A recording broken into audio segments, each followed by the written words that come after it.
चढ़ती जवानी उमर ढल जाही मोर पगली वो कल हो ही वो पछतानी। ए भाई तुम कहाँ जा रही हो भाई? मैं बाजार जा रही हूँ बाबू। तुम बहुत अच्छी लगती हो भाई।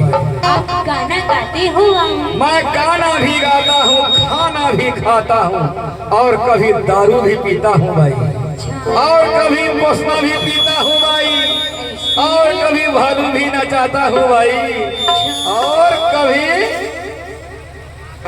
तुमको भी नचाता हूँ भाई।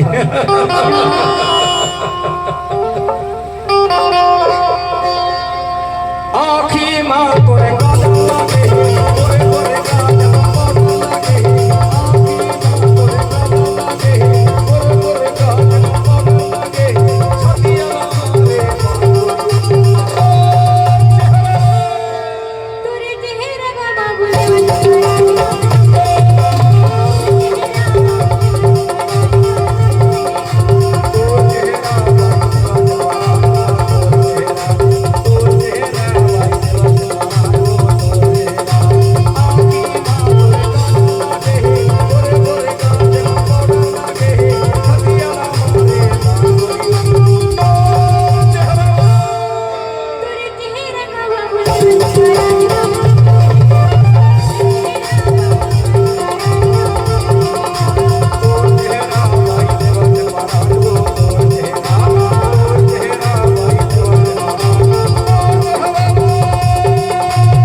ट्रैक्टर वाले के गोठ वो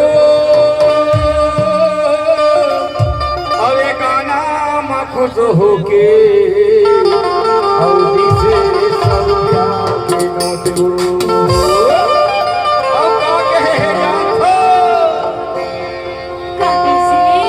चांदनी चांद से होती है सितारों से नहीं, अरे चांदनी चांद से होती है सितारों से नहीं, दोस्ती केवल तुमसे है बोलने वाली हजारों से